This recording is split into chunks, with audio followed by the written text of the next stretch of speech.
తాకట్టులో ఉన్న బంగారాన్ని విడిపించి ఆ రోజు ఆన్లైన్ ధరకే కొంటుంది కొమ్మూరి గోల్డ్. నమస్కారం డాక్టర్ ప్రదీప్ జోషి గారు.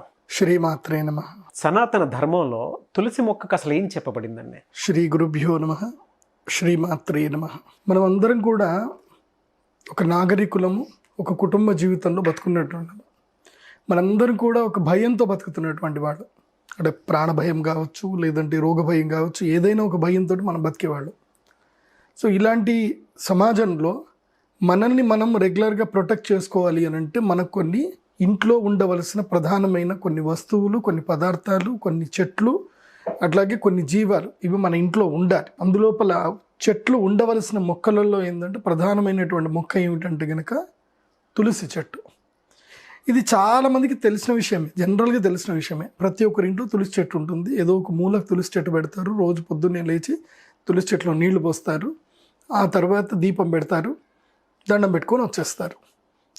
కొంతమంది బాగా తెలిసిన వాళ్ళు అయితే ఏం చేస్తారంటే తులసి ఆకులు కొంచెం ఒకటి తెంపుకొని నోట్లో వేసుకుంటారు. ఆ క్షణంకి అది నమలేస్తారు, హాయిగా ఆనందంగా ఉంటారు. ఇది జనరల్గా చాలామంది తెలిసింది.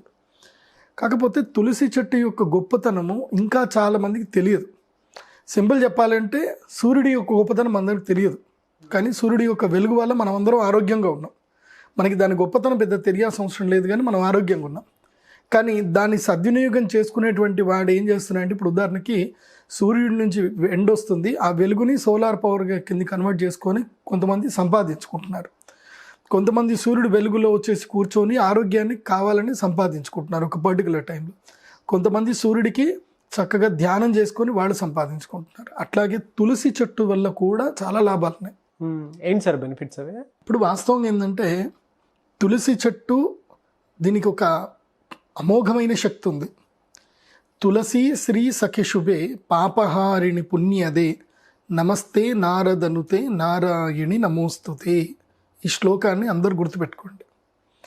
తులసి శ్రీ సఖి శుభే అని అంటారు. శ్రీ సఖి శుభే అని అంటారు. శ్రీ అంటే ఏంటి? లక్ష్మీదేవి. లక్ష్మీదేవికి సఖి అంటే మిత్రురాలు, శుభే అంటే శుభములను కలిగించేటువంటిది అని అర్థం. ఎప్పుడైనా మనము బయట ప్రయాణం చేసేటప్పుడు తులసి చెట్టుకి ప్రదక్షిణ చేసి బయటకు ప్రదక్షిణకు వెళ్ళారే అనుకోండి, తప్పకుండా మీకు ఎలాంటి అనర్థము జరగదు. మీరు వెళుతున్న పని గ్యారంటీగా సక్సెస్ఫుల్గా కంప్లీట్ అవుతుంది. కాని పనులు కూడా 100% జరుగుతాయి. ఇది తులసి చెట్టుకి ప్రదక్షిణ చేసి వెళ్తే. అందుకోసము ఒకప్పటి కాలంలో ఇప్పుడు ఇండిపెండెంట్ హౌసెస్ చూస్తాం, పాత ఇండిపెండెంట్ హౌసెస్. ఇంట్లో ఏం చేస్తారు అంటే బ్రహ్మస్థానంలో తులసి చెట్టును పెడతారు. ఇంటికి మధ్యలో వెలుగు వచ్చేటట్టుగా పెడతారు, ఇంటి మధ్యలో ఖాళీ ఉంచుతారు. ఆ ప్లేస్లో తులసి చెట్టు ఇది పెడతారు, బృందావనం పెడతారు, తులసి బృందావనం పెడతారు. తర్వాత ఇంట్లో ఉండేటువంటి వర్షంలో పడే నీళ్ళన్నీ కూడా ఇంటి మధ్య లోపలికి బ్రహ్మస్థానం లోపలికి రావాలని పెడతారు. వాస్తు ప్రకారము బ్రహ్మస్థానం లోపల తులసి చెట్టు ఉండాలి, లేదంటే ఇంద్రస్థానంలో ఉండాలి. అంటే తూర్పు వైపున ఇంద్రస్థానంలో ఉండాలి. ఏ స్థానంలో అయినా సరే ఇంటికి ఎదురుగ్గా తులసి చెట్టు యొక్క బృందావనం ఉండాలి ఎగ్జాక్ట్గా. అంటే మెయిన్ గుమ్మానికి ముందు వైపుకి తులసి చెట్టు ఉండాలి. అలా ఉన్నట్లయితే గనక ఆ ఇంటి లోపలికి దుష్టశక్తులు రావాలన్నా సరే భయపడతాయట. తులసి చెట్టుకు అంత శక్తి ఉంటుంది. ఎందుకోసమంటే మీరు ఒకటి సంబంధించిన ఆరా మిషన్స్ అని దొరుకుతున్నాయి ఈ మధ్య. ఆరా మిషన్స్ పెట్టి దగ్గర మీరు ఉండండి, తులసి చెట్టు చుట్టూ ప్రదక్షిణ చేయండి. తులసి చెట్టు చుట్టూ ప్రదక్షిణ చేశాక ఆరా మిషన్ చెక్ చేసుకోండి. ప్రదక్షిణ చెయ్యక మునుపు ఆరా చెక్ చేసుకోండి. మీ ఆరా ఆటోమేటిక్గా ప్యూర్ అయిపోతుంది. ప్రతి ఒక్క మనిషికి ఆరా చక్రం ఎంత ఉంటుందంటే ఇంతవరకు ఉంటుంది. అంటే తన చెయ్యి ఎక్కడి నుంచి పడతారో ఇక్కడి వరకు ఆరా చక్రం అయితే ప్రతి ఒక్కరికి ఉంటుంది. కానీ తులసి చెట్టు ప్రదక్షిణ చేసిన తర్వాత మన ఆరా చెట్టు 6 ఫీట్లు పెరుగుతుంది. అంటే దాదాపు 6 ఫీట్ల వరకు దూరం అందుకు పెరుగుతుంది ఆరా. ఎలా, ఎటువంటి ఎనర్జీ ఉంటుందని అనుకోవచ్చు అంటారా? It's a divine positive energy. అది మన కళ్ళకు కనబడదు. అది ఎందుకోసం అంటే తులసి చెట్టుకు ఆ శక్తి ఉంటుంది. తులసి చెట్టు దగ్గర వచ్చే వాయువు కానీ ఏదైనా సరే పరిశుద్ధం అవుతుంది. ఎంతటి నెగిటివ్ ఎనర్జీ అయినా సరే అది ప్యూర్ చేసి పంపిస్తుంది. అంత గొప్ప శక్తి తులసి చెట్టుకు ఉంటుంది. ఇంకో విషయం తెలుసా, ఈ తులసి చెట్టు యొక్క మృత్తికని ఇప్పటికీ కూడా శ్రీమన్ మధ్వాచార్యుల వారి సాంప్రదాయం పాటిస్తున్నటువంటి ఉత్తరాది మఠం వాళ్ళు, కృష్ణ మఠంలోకి సంబంధించిన వాళ్ళందరూ కూడా తప్పకుండా ఉదయం లేవగానే ఏం చేస్తారంటే తులసి మృత్తికను తీసుకొని ఇక్కడ పెట్టుకుంటారు, నామంలాగా పెట్టుకుంటారు. తులసి చెట్టు మొదల్లో ఉండే మట్టిని తీసుకొని పెట్టుకుంటారు. ఆ పెట్టుకోవడం వల్ల లాభం ఏంటిదంటే యమధర్మరాజు కూడా ఎదురుగా వచ్చినా సరే ప్రాణం తీయడానికి జంకుతాడట తులసి మృత్తిక ఉంటే కనుక. ఇప్పటికి కూడా మధ్వ సాంప్రదాయం వాళ్ళు ఎందుకు ధరిస్తారు అంటే ఎంతటి నెగిటివ్ అయినా సరే యమదూతలైనా సరే రాగానే తులసి మృత్తిక ఎవరికైతే నుదుటి మీద ఉంటుందో వాళ్ళని ముట్టరట, అంత శక్తి ఉంటుందట.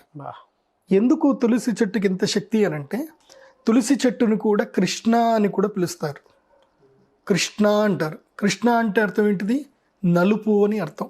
కృష్ణ అంటే అర్థం ఏంటంటే శూన్యం అని అర్థం. కృష్ణ అంటే కృష్ణ బిలము, మనకు తెలుసు కదా కృష్ణ బిలం అనేది. సో కృష్ణ బిలము ఉంటుంది, డార్క్ స్పాట్. ఆ కృష్ణ బిలములో ఏదైనా ఒక వస్తువు పడిపోతే అది కాలానికి అతీతంగా వెళ్ళిపోతుంది. ఆ కృష్ణ బిలము నుంచి వచ్చినటువంటి అద్భుతమైన కృష్ణాశక్తియే ఈ యొక్క తులసి చెట్టు. తులసి చెట్టుని మించిన మహా ఔషధమైన వృక్షం ప్రపంచంలో ఏది లేదు. 1 planet it's give more than 1000 remedies అనమాట. 1000కి మించినటువంటి రోగాల్ని నాశనం చేస్తుంది తులసి చెట్టు. అందుకే ఇప్పటికి కూడా ఎవరైనా చనిపోయేటప్పుడు తులసి నీళ్ళు పోయండి అని అంటారు. ఎందుకంటారు తులసి నీళ్ళు పోయడం అని? తులసి నీళ్ళు పోస్తే ఏమైపోతుంది? బతికిపోతాడా? తులసి నీళ్లు పోయడం వల్ల ఏంటంటే సోల్ ప్యూర్ అయిపోతుంది. ఇంకా సోల్ని రికగ్నైజ్ చేయడం ఏంటంటే ప్యూర్ సోల్గా రికగ్నైజ్ చేస్తారు. అంటే ఆ ప్రాణం పోయేటప్పుడు కూడా తులసి నీళ్లు కనుక నోట్లో పడితే ఎట్టి పరిస్థితుల్లో వాళ్ళకి వైకుంఠ ప్రాప్తి కలుగుతుంది అనేది మనకి భాగవతంలో కూడా చెప్పారు. అంటే తులసి చెట్టుకి ఒక్క శక్తి కాదు, ప్రాణము నిలబెడుతుంది, పోయే ప్రాణాన్ని కూడా వైకుంఠానికి పంపిస్తుంది. అంటే ఇహలోకము పరలోకం రెండిటికి తులసి చెట్టు గొప్ప. నీకు ఏదైనా సరే ఒక కోరిక ఉంది, బలమైన కోరిక ఉంది, తీరట్లేదు, నీకు ఏ దేవస్థానానికి ఎక్కడ కూడా వెళ్ళాల్సిన అవసరం లేదు. తులసి యొక్క వనం తయారు చేసుకోండి. తులసి వనం తయారు చేయాలి అంటే ఒక 100 గజాల్లో ఏదైనా ఉంటే స్థలం లోపల తులసి చెట్లు పెంచుతా పోవాలి. తులసి చెట్లు పెంచి ఆ తులసి చెట్టు మధ్యలోనే కూర్చొని ప్రతిరోజు ఉదయం 6 గంటల నుంచి 7 గంటల మధ్యలో ధ్యానం చేయాలి. అట్లాగే ఏదైనా రోగం ఉందనుకోండి, ఆ తులసి యొక్క బృందావనం ఏవైతే ఉంటాయి, తులసి చెట్లు ఉంటాయి, ఆ తులసి చెట్టు మధ్యలో కూర్చొని డీప్ ఇన్హేల్ డీప్ ఎక్సేల్ చేయండి చాలు. మీకు ఎంత భయంకరమైన రోగాలైనా సరే క్రమేపీ తగ్గుతూ ఉంటుంది. It should be continue practice అనమాట. డైలీ ఆ టైంకి అక్కడ వెళ్ళి కూర్చొని ఆ వాసన తీసుకోండి. బాడీకి ఏం జరుగుతుంది అంటే ఒక ఫంక్షన్ ఉంటుంది బాడీలో, బయోలాజికల్ క్లాక్ అనే ఒక ఫంక్షన్ ఉంటుంది. ఈ పర్టికులర్ టైంకి నువ్వు ఈ పని ఒకరోజు చేసావు అంటే బాడీ ఏం చేస్తుందంటే ఎస్ అని నోట్ చేసుకుంటుంది. 2 రోజులు చేసావు, 3 రోజులు చేసావు, 10 రోజులు చేసావు అనుకో, బాడీకి అర్థమైపోతుంది, ఓహో రోజు ఈ వ్యక్తి ఈ స్థానానికి ఈ సమయానికి ఇక్కడికి వెళుతున్నాడు. ఆ టైంలో ఎలాంటి ఎనర్జీ స్వీకరిస్తున్నాడో బాడీకి తెలుస్తుంది, మైండ్కి తెలుస్తుంది. సో మైండ్ ఏం చేస్తుందంటే కంటిన్యూస్ వెళ్తున్నాడు అంటే ఈ ఎనర్జీ మన బాడీలో ఎక్కడ యూటిలైజ్ చేయాలనేది ప్రాక్టీస్ చేసేసుకుంటుంది బాడీ.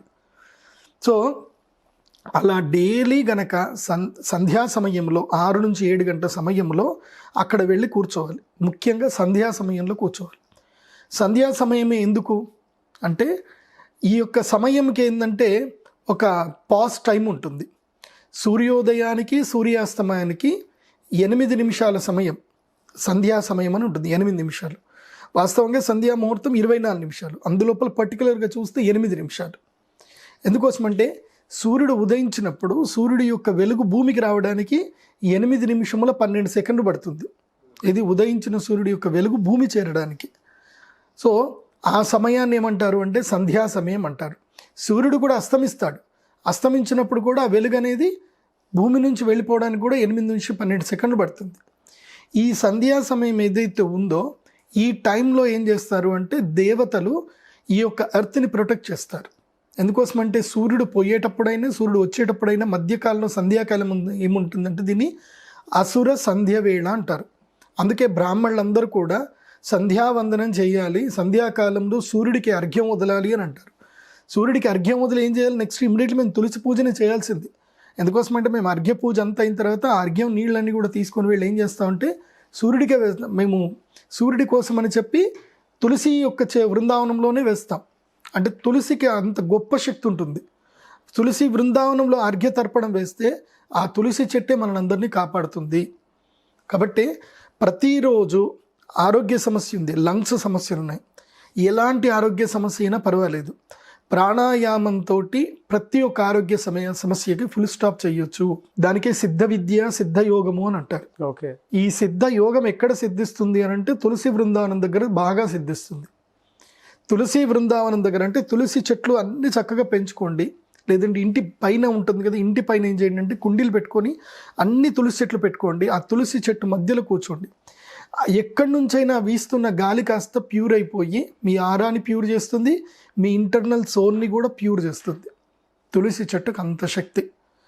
కాబట్టి అనారోగ్య సమస్యలు ఉన్నటువంటి వాళ్ళు, పాజిటివ్ ఎనర్జీ లేదనుకునేటువంటి వాళ్ళు అందరూ కూడా ఈవినింగ్ అవర్లో మార్నింగ్ 6 to 7, ఈవినింగ్ 6 to 7 తులసి చెట్టు దగ్గర కూర్చొని ధ్యానం చేసుకోవాలి. ఓకే. అది కాకుండా ఫైనాన్షియల్గా కూడా తులసి చెట్టు చాలా గొప్పది.